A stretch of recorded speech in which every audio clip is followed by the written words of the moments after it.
Hey everyone, and welcome to another video. I'm Simply G, and today I'm going to be talking about my first impressions of Not Your Idol by Aoi Makino. This is one of Shoujo Beat's more recent debuts. It also goes by the name Sayonara Miniskirt in Japan and is published in Reborn and Shonen Jump Plus in Japan. There are 2 volumes currently out in both Japan and in the West in English, and I believe this series has been on hiatus since the release of Volume 2, so we are completely caught up with this series as of right now. So this is a drama psychological series about a teenage girl called Nina Kamiyama who in the years prior was a idol named Karen. She was very popular, part of a larger idol group, but she has removed herself from the idol scene and taken herself out of the limelight, completely changed how she looks because during one of the meet and greet events that she was a part of, she was physically attacked by one of her fans, and that has very deeply impacted her and her perspective on the idol culture, on victimization, on rape culture, and the whole problem with sex crimes in Japan.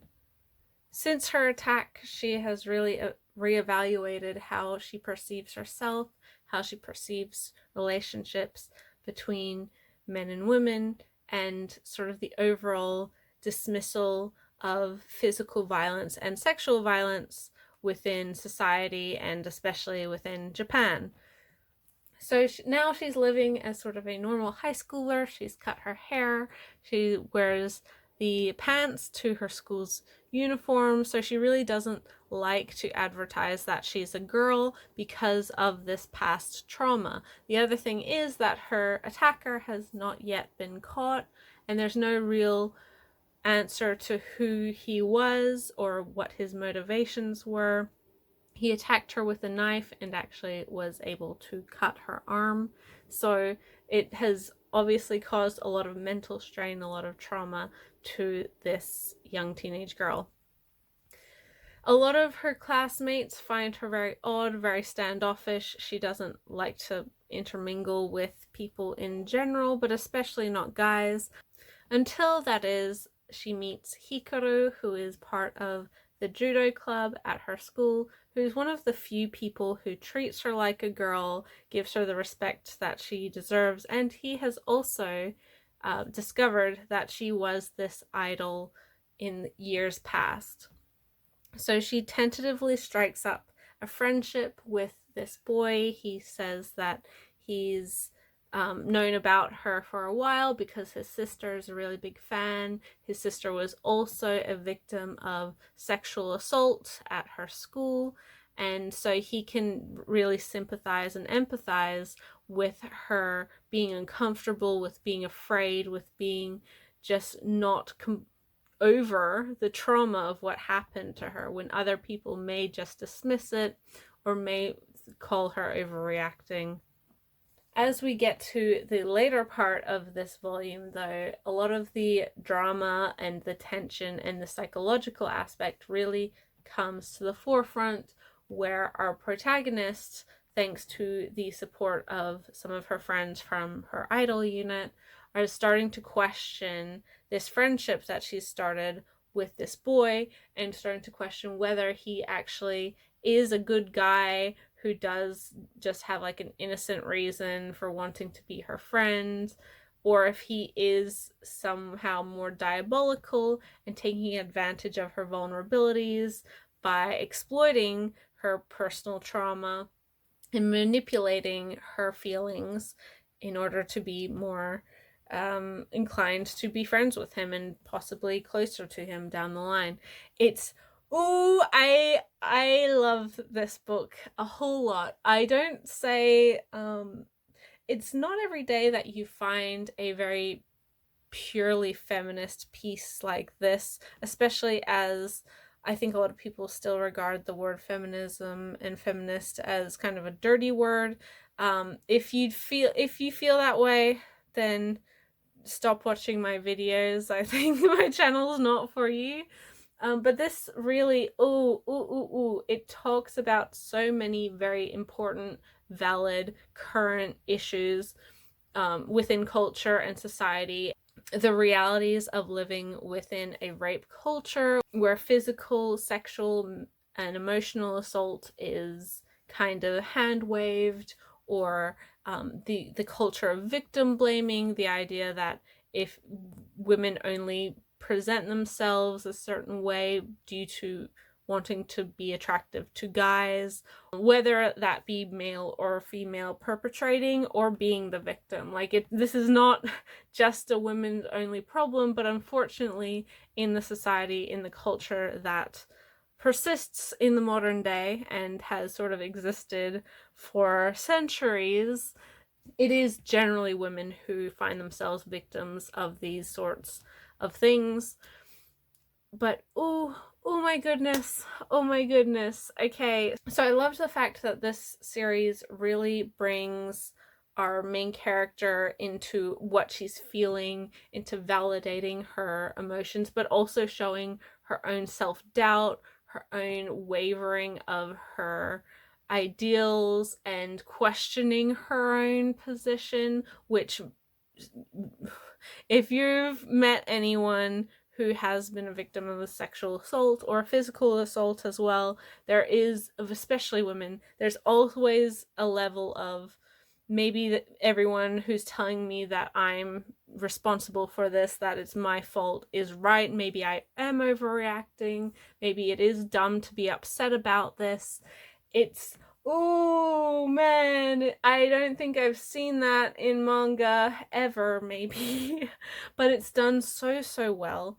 I also really like that in this manga there is a female character who is also very victim blamey, who also kind of weaponizes her own opinions into making others feel like she's the rational one when she dismisses worries about sexual assault and kind of dismisses those who are in a more vulnerable position than her, or are more sensitive to these issues, because unfortunately that is very often the case of women dismantling or hand waving the worries of other women because it hasn't happened to them, or it didn't affect them the same way, or why can't these women just get over it? Ooh, yeah, the manipulation on her end of putting herself as more favorable towards guys, to young men in general, and making herself seem more attractive that way by playing into the, well, she's kind of one of the boys. She isn't, because she's very beautiful, she's very feminine, but she's definitely playing into what these guys want, because she knows that it will keep her popular, it will keep her more attractive, and thus a quote-unquote better girl compared to our protagonist and some of the other girls in the class. It's so good. It is so good. Okay, yeah, 100% recommend this series. I love it. I do not yet have volume 2, so I don't know how the cliffhanger is handled, or how things resolve themselves. I know this is on hiatus, so it hasn't actually resolved itself. It is technically an ongoing series, but oh, I cannot wait. I highly recommend this series to everyone and anyone. Even if you're not a shoujo fan, or you don't think you're a shoujo fan, even if you aren't really a manga fan, I think this is really a great example of how media approaches current discussion, current topics within society. As I said, it is really a truly feminist piece, and I cannot wait to see how the whole thing evolves over the course of the series. I think that Nina Kamiyama, our protagonist, is a really interesting character. I love the dichotomy of her current self and her fears and trauma and unsurety that is fueling her life currently, comparatively to her confidence and her sweetness and her openness of her life when she was an idol, and how she is the same person. It's not like there's two different sides of her. Those things can coexist, but the ways that her life has been impacted, the way her life has been shaped, and the dismissal of her concerns, of her attack, has really opened her eyes to the issues. But then again, her struggles with coming to terms with the idea that yes, not all guys are bad people. They're not going to attack you. They're not going to hurt you. But that trust is now gone. And it does take a long time for trust to be built back up, and for trust to be, I guess, granted back to the other sex, as it were. And Hikaru, we don't, for me at least, I have not yet read the second volume, as I said. He is sort of still an enigma, but he definitely, early on in the story, is representative of there are guys out there who are that. Like, they are good people, and they understand you, and they're not going to blame you for being a victim. They're not going to question the validity of your statements. Oh, it's so good. Yeah, buy this. Everyone buy this. It is phenomenal. By far one of my favorite debuts of 2020. It's just great. And so, yeah, Not Your Idol is a phenomenal start. I've heard nothing but good things about the entirety of the series. I was not really sure about what the series was about when it was first announced and when it was first licensed, but following the translator, the editor on Twitter, and seeing their reactions to the series and how excited they were, really had me more excited about this book, and it did not disappoint. This is a must get for 2020, and yeah, it's phenomenal, especially if you're interested in the topics that are discussed. So yes, those are my first impressions, my thoughts on this book. I read it many months ago. I've been meaning to do this video for a long time. I reread it, and it's still just as great as when I read it the first time. Be sure to pick this one up wherever you buy your books, but do try to buy manga from your local bookstore, your indie bookstore, your local comic store if you can, because supporting local is a good thing. But yes, so I am Simply G. Thank you guys so much for watching, for listening. I'll catch you in the next video. Bye till then.